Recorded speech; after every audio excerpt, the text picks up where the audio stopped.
How to fix Spotify firewall blocking. Today guys, I have the solution how to fix and solve this problem. Just watch this video till the end. So let's start.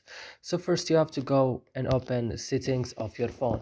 Then you have to go directly to apps or applications, and here you will find all the applications that you have on your phone. So you will search now just for Spotify. When you found it, just open it like this and go directly to storage. On storage, go to the last button, clear data, click OK and go back. And click on force stop and click OK. And now the last thing is go into Play Store and update it, your Spotify again. And that's it. I hope this video is helpful for you. Don't forget to like and subscribe in our channel and see you in another videos.